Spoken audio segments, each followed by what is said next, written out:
Bismillahirrahmanirrahim. Assalamu alaikum. I, Rashid Hussain, physics teacher, FSEC, Fort Road, welcome 10th class students on online support program. I hope all of you will be fine, inshallah. Today we shall discuss the topic related to the ripple tank, that is the characteristics of waves. The characteristics of waves will be discussed with the help of the apparatus ripple tank of unit 10.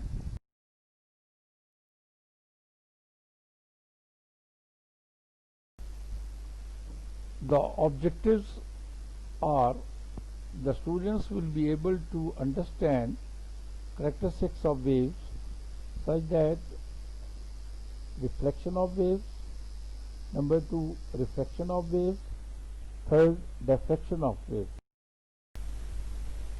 Now students, you are looking apparatus in your screen, that is the ripple tank. With the help of this ripple tank we shall study the characteristics of wave, reflection of wave, refraction of wave and diffraction of wave. Now for these three characteristics we shall make some change in the rectangular tray. Now the wave will be produced or generated with the help of vibrator in the rectangular tray. When we shall put on the motor, vibrator will move and the waves will be produced and they will travel from left to right. For the reflection of the wave, we shall put a barrier or obstacle in the path of the waves or the wavefront. Again I shall repeat it. For the study of the reflection of wave, we shall put a barrier or obstacle in the path of the wave traveling from left to right. Now for the refraction of waves, we shall make two mediums. Number 1 denser medium and number 2 rare medium. Denser means the water flowing in deep and rare means the water flowing in shallow. We shall do it by putting a thick glass sheet or a thick plastic sheet in the rectangular tray. When the water will move from left to right, then it will move from denser to rare medium, means the water will move from deeper to shallower medium. And for the diffraction of the waves, we shall put two slits in a straight line but with some gap. I will again repeat it. For the diffraction of the wave, for the study of the diffraction of the wave, we shall put two obstacles or two slits at some distance, but both will be in the straight line in the path of the wave generated by the vibrator. Now first of all we shall discuss the reflection of waves. Like light, water waves are reflected when an object is placed in their path. When water waves moving in one medium fall on the surface of another medium, they bounce back into first medium, such that the angle of incidence is equal to the angle of reflection. This is known as the reflection of waves. Now I will explain it. Now on your screen, you are looking three figures from left to right, 1, 2 and 3. On extreme left we are looking that incident ray or the ray of light is coming and striking a plane mirror. The ray of light which is going to strike on the plane mirror is called incident ray, and this reflect after striking is reflected back, and that is called the reflected ray. So there are two rays, incident ray which is going to strike on the plane mirror, and this is bounced back into the same medium that is denoted in the figure by reflected ray. and at that point you are looking the red line, that is the normal.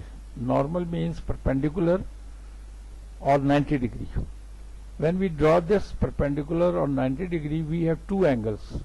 Number one is angle of incidence, and it is on the left side, and on the right side it is the angle of reflection, and this angle of incidence is always equal to the angle of reflection.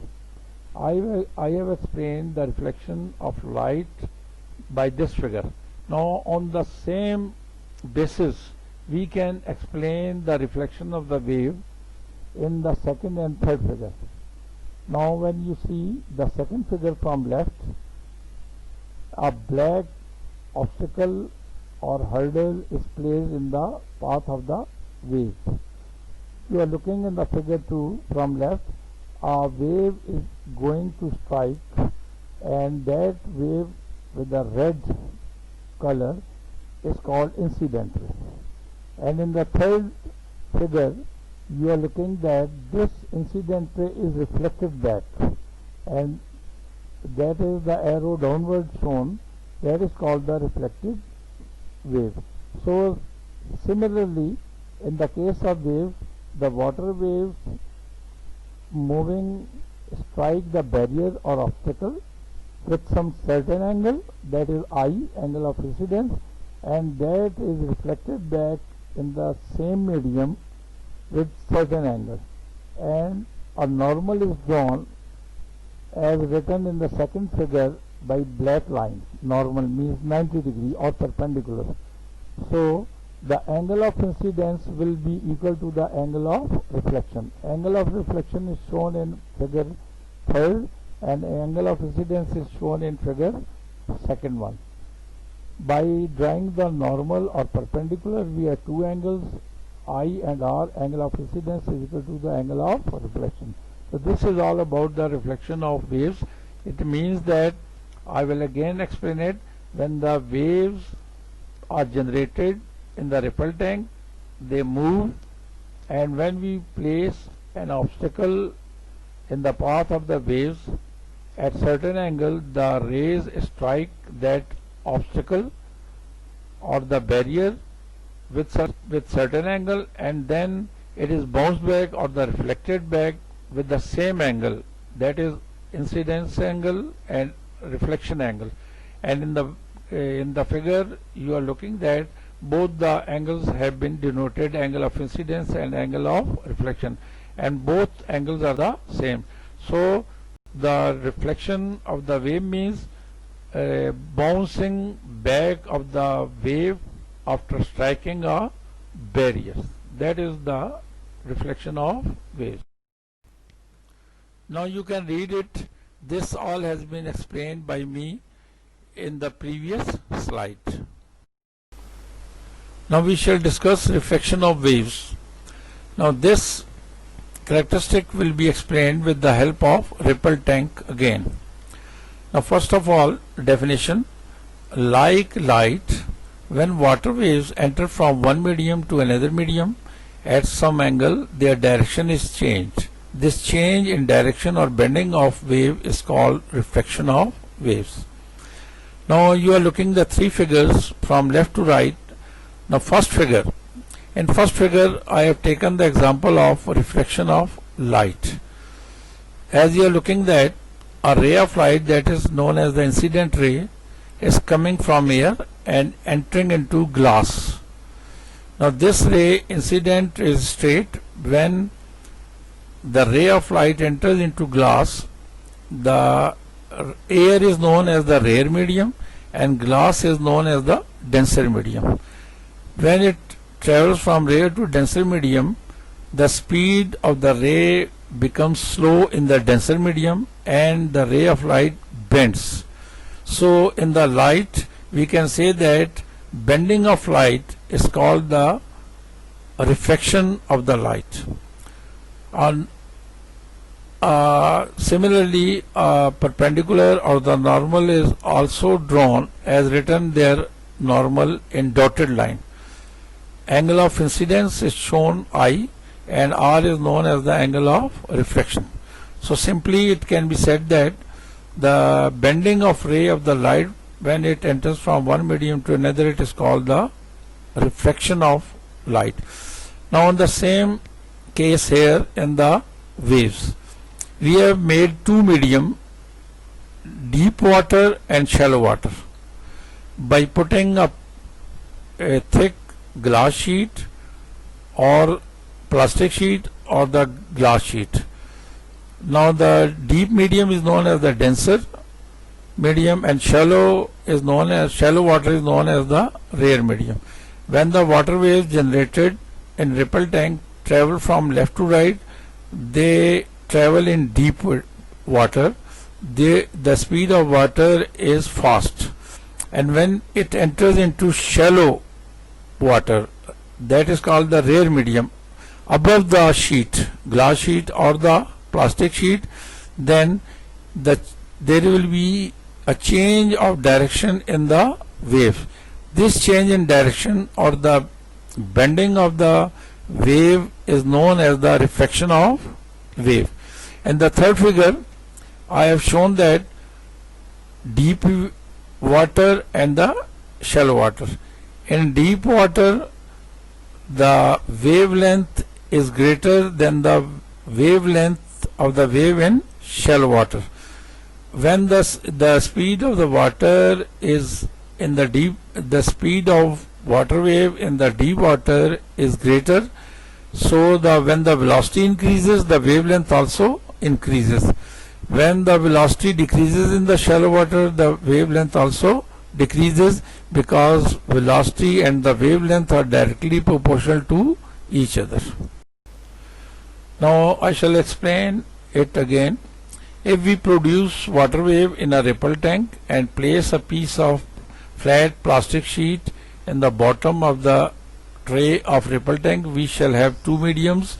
One is deep and other is shallow medium, as I have discussed earlier.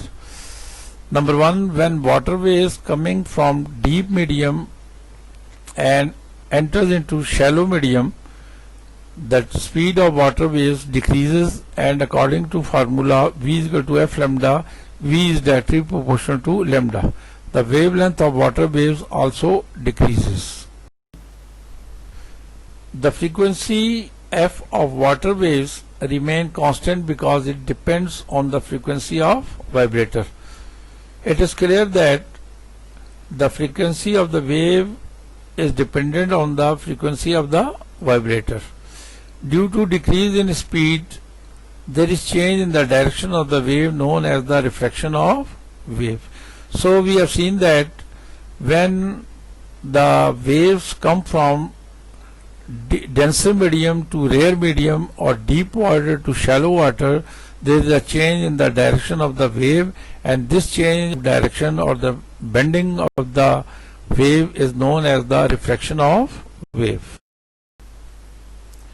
This all has been explained earlier in the topic refraction of wave. In this, deep water acts as a denser medium and shallow water acts as a rare medium. Now the third and last characteristic of wave is diffraction of waves.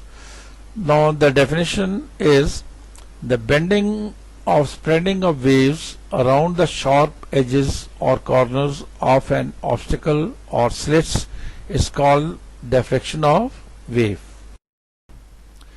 Now with the help of figure, I shall explain the diffraction of wave. Now look here, if we generate straight waves in a ripple tank and place two obstacles in line such that, now there are two cases, case 1 and case 2. Now first of all, we shall discuss case 1. If the gap between the two obstacles is equal to the wavelength of the water waves, the waves will spread in every direction and change into almost semicircular pattern. This phenomena is called diffraction of wave. Now in the figure, this case 1 is on the right figure. The distance between the obstacles is, or the gap between the obstacles is equal to the wavelength of the wave, and as a result you are looking the semicircles. This is called case 1, and this is known as the diffraction of wave. For the diffraction of wave or the semi-circular pattern, the distance between the obstacles should be equal to the wavelength of the wave. That is shown in the figure on the right side. Now the case 2 has been explained in the left figure. If the distance or gap between the obstacles or slits is greater than the wavelength of the water waves, then the waves continue to move in their original direction and diffraction will be insignificant. However, some diffraction does occur at the edges of water beam, but the effect is slight. Now on the left figure you are looking that the distance between the slits is greater than the wavelength of the wave. When the distance will be greater, then the diffraction of the wave will be insignificant. On the right figure you are looking that the distance between the slits is equal to the wavelength of the wave, so the semi-circular direction pattern is formed. This semicircular pattern of the wave is known as the diffraction of the waves. I hope that you have understood all the characteristics of the waves. Thank you very much.